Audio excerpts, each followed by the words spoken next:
नर्मदे हर दोस्तों, मैं नर्मदा जी के किनारे बैठा हूँ श्री भंडारेश्वर महादेव तीर्थ के सामने और मैया का दर्शन आपको कराते हैं।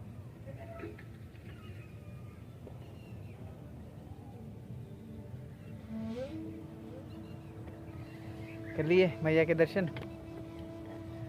तो कुछ सवाल थे जिनके जवाब मुझे देने हैं। आपका सवाल एक था कि सोमनाथ जी पूछते हैं कि परिक्रमा जब हम शुरू करते हैं तो कितने दिनों में पूरी करते हैं, कितने दिन लगते हैं। तो देखिए सोमनाथ जी, परिक्रमा जब हम चालू करते हैं तो ये कितने दिन सोच के करते हैं उस पर डिपेंड है। कुछ लोग नौकरी पेशे वाले होते हैं तो वो लिमिटेड छुट्टियां लेके आते हैं, 3-4 महीने की, 5 महीने की, तो वो उतने महीने में पूरी करके जाते हैं। लेकिन इसका असली रूल है 3 साल 3 महीने 13 दिन का। ये है पूरी परिक्रमा का रूल।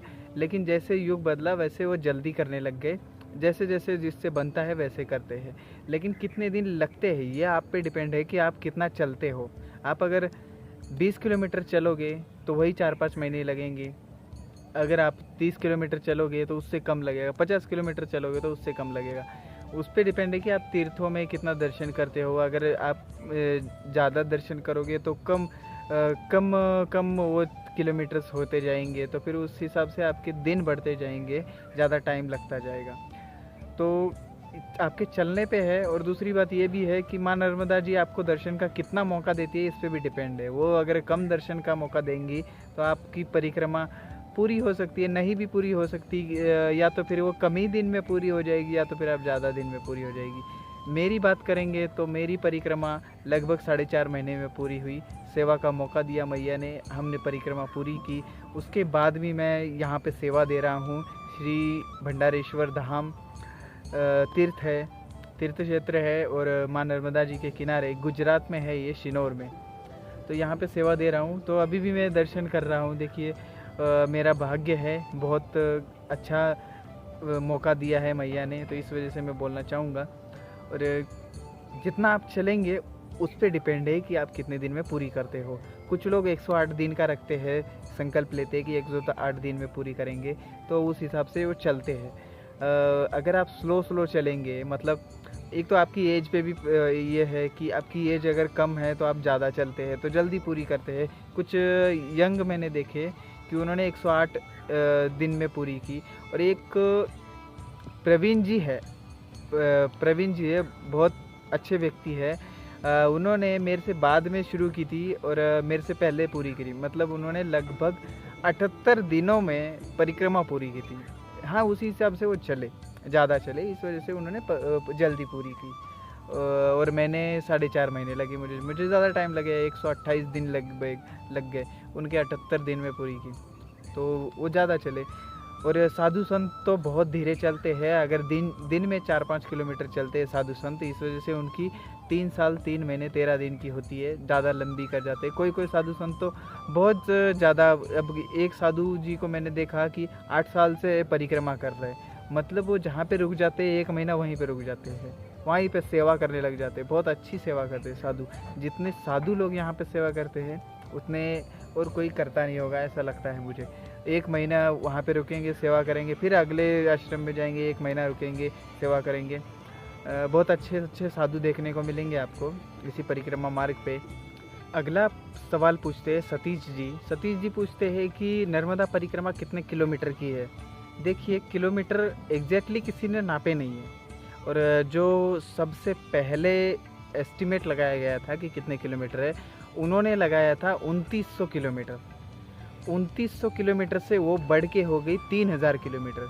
3000 किलोमीटर के बाद जैसे जैसे डैम बनते गए वैसे वैसे वो घेरा बढ़ता गया। मतलब डैम अगर ऐसे मैया जा रही है तो डैम यहाँ पे रोक लिया जाता है, फिर वो घेरा पूरा पानी का ऐसे बढ़ जाता है, इधर से भी इधर से भी। तो वो 100-150 किलोमीटर तक आपको घुमा सकता है वो घेरा, इस साइड से भी उस साइड से भी।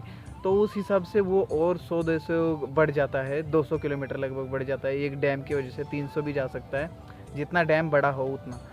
तो और बारिश जितनी हो उससे ज़्यादा पानी बाहर को आ जाता है, तो वो किलोमीटर्स बढ़ जाते हैं। तो उसके बाद अब 3600 बोला जाता है, लेकिन एग्जैक्टली ये 3600 भी नहीं है दोस्तों। अगर हम किलोमीटर जितना चलते हैं रोज़ का, अगर वो नाप के चले ना, तो फिर वो लगभग 4000 किलोमीटर तक जाता है। क्यों जाता है? क्योंकि देखिए, अगर हम किनारे से जा रहे हैं और किनारे पे खेत है बहुत सारी जगहों पे, तो हम खेत से रास्ता नहीं होता, कभी कभी क्या ऑलमोस्ट नहीं होता।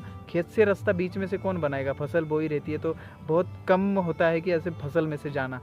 तो उसको पहले बाहर आना है, फिर उस कोने से फिर इस कोने में जाना है, इस कोने से फिर उधर जाना है, फिर वो ओरिजिनल रास्ता पकड़ना है मैया के किनारे वाला। तो ऐसा होता है, तो वो रास्ता बढ़ जाता है। तो इस वजह से वो 4000 किलोमीटर के समथिंग है। और वो आपको एक महीने में, अगर आप 4 महीने का टाइम लेके आते हैं, तो एक महीने में 1000 किलोमीटर चलना पड़ेगा आपको। तो ये बात है, 1000 किलोमीटर मतलब 30-35 तक आपको चलना पड़ेगा। और ऐसा नहीं है कि हम किनारे से जाएंगे तो कम रास्ता पड़ेगा, क्योंकि किनारे से क्या होता है, मैया अगर घूम जाए तो किनारे से फट से चले जाते हैं। बाहर से जाते हैं तो ऐसे घूम के जाना पड़ता है। और किनारे से ज़्यादा आश्रम मिलेंगे आपको, क्योंकि साधु संत और तीर्थ वगैरह किनारे पे ही ज़्यादा है। इस वजह से अगर आप दिन में चलते हैं तो बाहर से जाना ठीक लगेगा आपको, क्योंकि किनारे से इतना ऊपर नीचे रास्ता कई जगहों पे और कीचड़ वाला रास्ता मिलेगा कि आप मुश्किल से 15 किलोमीटर दिन में चल पाएंगे किनारे से। अगर आप बाहर से जाएंगे तो 30 किलोमीटर पड़ जाएगा, लेकिन वो आप एक दिन में चले जाओगे और ज़्यादा 30 किलोमीटर थकोगे भी नहीं। मैक्सिमम सेम हो जाता है, लेकिन क्या होता है, आपका जो बाहर आने का और अंदर जाने का जो रूट है, मतलब किनारे से बाहर आने का 2 रास्ते हैं। एक है किनारे के साथ जाने का, उसमें ज़्यादा टाइम लगेगा आपको किसी जगह पे, और किसी जगह पे आप बहुत जल्दी पहुंच जाओगे। और एक है बाहर वाला रास्ता, रोड का रास्ता जिसको बोला जाता है। उस पर कोई कुछ नहीं होता, सिर्फ रोड जाना है, ऐसे जाते रहना है, तो आपको चलने में कोई प्रॉब्लम नहीं होगा। लेकिन वो बहुत ज़्यादा लंबा हो जाता है। और वो रास्ता, अगर किनारे का रास्ता छोड़ के आप रोड के रास्ते तक आते हो ना, तो वो कहीं 2 किलोमीटर का फासला है, तो कहीं बिल्कुल 15 किलोमीटर का फासला है। तो उतने आपको दूर आना पड़ेगा, फिर वापस जाना पड़ेगा। अगर आपको मैया की तरफ जाना है तो वापस फिर अंदर घुसना पड़ेगा। ऐसा रास्ता है। तो उस वजह से वो बहुत ज़्यादा बढ़ जाता है। हम इधर उधर ही ज़्यादा घूम लेते हैं, खेतों की वजह से घूम लेते हैं, या तो फिर अंदर बाहर करने की वजह से घूम लेते हैं। अगर हम किनारा ही पकड़ के जाए ना, तो लगभग वो समथिंग 3500 किलोमीटर तक हो जाएगा। डैम का पानी भी घूम के हम चले जाए तो 3500। लेकिन किसी जगह बिल्कुल रास्ते टूट गए हैं, वहाँ पे जाना मुश्किल ही है बहुत ज़्यादा। क्योंकि अगर आप किनारे से जाते हैं तो इधर पूरा खड़ा पहाड़ है, और यहाँ पे मैया है, तो यहाँ से कैसे जाओगे आप? पहाड़ पे तो जा ही नहीं सकते ना। तो वो पहाड़ पूरा घूम के जाना पड़ेगा आपको, किनारे ही पहाड़ के। तो इस वजह से वो रास्ता बढ़ जाता है। तो लगभग 4000 के समथिंग है मेरे हिसाब से तो मैया जी का रास्ता, परिक्रमा मार्ग। और बाकी आप परिक्रमा में अगर आप निकल रहे हैं, तो आप अगर जोड़ के पूरा कोई कर सकता है।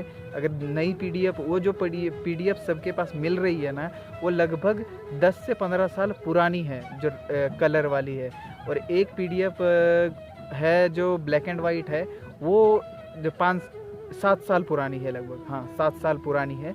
वो पीडीएफ जो है, वो क्या हुआ है, इन्हीं सालों में डैम नया हो गया है। ये कि शूल पानी वाला जो रास्ता है, वो नया रास्ता बन गया है। तो हम डही से जब चलते हैं इस साइड उत्तर तट वाले शूल पानी से, तो डही से पूरा रास्ता नया हो जाता है। डही वाला नया रास्ता होने के वजह से वो पीडीएफ कुछ देर के लिए, मतलब वो जो पानी, जब तक हम शूल पानी क्रॉस नहीं करते उत्तर साइड वाला शूल पानी, तब तक वो पीडीएफ किसी काम नहीं आएगा। उसके लिए जो किताब अभी छापी गई है नई, ओमकारेश्वर में या फिर अमरकंटक में आपको मिलेगी। जैसे ढई से बाद वाला रास्ता नया बना हुआ है, वैसे बहुत सारी जगहों पे नया रास्ता बन चुका है। इस वजह से वो परिक्रमा बढ़ ही चुकी है। जो पहले वाला रास्ता था वो पानी के नीचे चला जाता है, फिर नया रास्ता बन जाता है, तो इस वजह से वो घूम के जाना पड़ता है। इस वजह से वो बढ़ता रहता है रास्ता। तो दिन ब दिन परिक्रमा का रूट मतलब लंबा होता जा रहा है, वो कम नहीं हो रहा है, लंबा ही होता जा रहा है। पहले 2900 शुरू हुआ, अब लगभग 4000 तक पहुंचा है। तो इस वजह से बढ़ता ही जाएगा और जितना आप लेट करोगे परिक्रमा को उतना ज़्यादा चलना पड़ेगा, ज़्यादा दिन चलना पड़ेगा और ज़्यादा बड़ा लंबा रास्ता आपको तय करना पड़ेगा। तो जल्दी से जल्दी परिक्रमा कर लीजिए, आनंद ले लीजिए। और वैसे भी ठीक है कि ज़्यादा लंबा रास्ता होगा तो ज़्यादा टाइम मैया के दर्शन होते रहेंगे, तो ये भी सही है। लेकिन होता क्या है, तीर्थ जब पानी के नीचे चले जाते हैं ना, जलमग्न हो जाते हैं तीर्थ, तो बहुत दुख की बात लगती है। और डैम 3-4 डैम शायद है मैया पे, तो उनके वजह से बहुत सारे तीर्थ पानी के नीचे जलमग्न हो गए, जिसके अभी दर्शन करने मुमकिन नहीं है। कुछ तीर्थ ऐसे हैं जो डैम का पानी उतरने के बाद, मतलब जब का पानी कम हो जाता है सीज़न में, जब गर्मी का सीज़न आता है, तब कम हो जाने के बाद में वो मंदिर ऊपर आ जाते हैं, तब दर्शन के लिए पहुंचते हैं लोग। लेकिन वो ऐसा बहुत कम होता है। अब शूलपाणेश्वर देखिए, बहुत कम टाइम होता है कि वो मंदिर दिखता है, सिर्फ कलश कलश ही दिखता है, शायद वो पूरा नीचे तक नहीं जाता। तो शूलपाणेश्वर जैसा बड़ा तीर्थ अपना पानी के नीचे चला गया, इस वजह से तीर्थों का नुकसान हुआ और रास्ता ज़्यादा लंबा हो गया, ये भी हो गया डैम की वजह से। लेकिन सब इंसान की करनी है, भगवान इसमें कुछ कर नहीं सकते। चलिए, तो ये सब जानकारी थी। ये तो 4000 किलोमीटर का रास्ता बन गया है दोस्तों। नर्मदा परिक्रमा के सारी सीरीज़ में मैंने बना के रखी है, प्लेलिस्ट है चैनल पे, तो आप वो देख लीजिए। बिल्कुल एक के बाद एक आपको दिन के हिसाब से देखने को मिलेंगे। बहुत सारे लोगों का यही प्रश्न होता है कि पूरी वीडियो हम सीरियल वाइज कैसे देखें, तो आप प्लेलिस्ट सर्च कीजिए। पहले तो आप जो वहाँ पे सब्सक्राइब के साइड में रेड कलर या फिर ब्लैक कलर में आपका नाम आएगा, मेरा नाम आएगा, मतलब राम राम इंडिया चैनल का नाम आएगा, तो वहाँ पे आप टच कर सकते हैं। टच करके वो चैनल खुल जाएगा। चैनल में आपको प्लेलिस्ट वीडियो ऐसा आएगा, तो उसमें स्क्रॉल करके आप प्लेलिस्ट आप उसमें से टच करेंगे ना, तो पूरी प्लेलिस्ट आएगी। और प्लेलिस्ट ऐसे नहीं कि नर्मदा परिक्रमा की ही है, नहीं, मैंने बाकी यात्राएं भी की है। हिमालय की कुछ वीडियो मिलेंगी आपको, कुछ महाकालेश्वर जी की, उज्जैन की है, और अभी और भी वीडियो बाकी है। मैं तिरुपति की डालने वाला हूँ, तिरुपति यात्रा की थी मैंने, वो भी है। बहुत सारी वीडियो आगे है, आप एक एक करके आप वो प्लेलिस्ट में आप देख सकते हो। तो प्लेलिस्ट आप जाके देखिए और सब्सक्राइब करिए। सब्सक्राइब तो करना ही है, क्योंकि उससे आपको वीडियो जल्दी मिल जाएगी। और लाइक और कमेंट करिए। कमेंट में आप अपना सुझाव भी दे सकते हैं कि क्या क्या कमी है चैनल में, क्या क्या कमी है, और कुछ बोलना है आपको, कुछ सुझाव देने हैं तो भी आप बता सकते हैं। और एक ज़रूरी बात बतानी थी, और बहुत सारे लोगों ने मुझे रुद्राक्ष के लिए बोला है कि मुझे ये रुद्राक्ष चाहिए, वो रुद्राक्ष चाहिए। आपको सारे रुद्राक्ष मिल सकते हैं ज़रूर, और प्राइस भी अब जितना होगा उतना ही लगेगा, वो मैं उसके बारे में कुछ बोल नहीं सकता। और दूसरी बात रही, जिसको चाहिए वो मुझे व्हाट्सएप पे जो स्क्रीन पे दिख रहा है नंबर, उस पे बता सकते हैं कि मेरे को ये चाहिए, तो मैं वो ऑर्डर करके रख लूँगा। जो बंदे हैं मेरे नेपाल में, उनसे मंगा के रख लूँगा, और कैसा है क्या है उनसे पूछ लूँगा, और रेट वगैरह पूछ लूँगा उनसे। और रुद्राक्ष के साथ साथ स्फटिक माला भी उधर से ही आती है, तो कुछ लोगों को स्फटिक माला भी चाहिए ओरिजिनल, तो वो भी बता सकते हैं कि आपको कैसी चाहिए, कितने की चाहिए, और कितने में चाहिए, वो सब बता सकते हैं। और मुझे पहले ही बता के रखे तो मैं फटक से मंगा लूँ, क्योंकि आने में ही 1 महीना लग जाता है नेपाल से। इस वजह से बोल रहा हूँ कि पहले बता के रखे। जो ये नंबर दिख रहा है व्हाट्सएप पे, व्हाट्सएप नंबर है, तो इसी पे आप अपना डिटेल्स दीजिए, तो वैसे मैं मंगा के रख लूँगा। दोस्तों, कुछ लोगों को मैं देख रहा हूँ कि सेवा जो मेरे पास भेजते हैं या फिर आते हैं, उनको बहुत सारी दिक्कतें हो रही है। जो आते हैं उनको वो कनेक्ट कर सकते हैं मेरे को नंबर के थ्रू, व्हाट्सएप नंबर भी है, आप कॉल भी कर सकते हो। और दूसरी बात, जो सेवा भेजते हैं उनके लिए भी प्रॉब्लम हो रहा है, तो आप डायरेक्ट फ़ोन करके पूछ सकते हैं कि कैसा करना है, क्या करना है, तो उस हिसाब से आप डायरेक्ट कॉल कर सकते हैं, कोई दिक्कत नहीं। मैं उठा नर्मदे हर दोस्तों, आज अमावस्या के लिए दर्शन लेने के लिए आए हैं प्रज्ञेश जी और मयंक जी।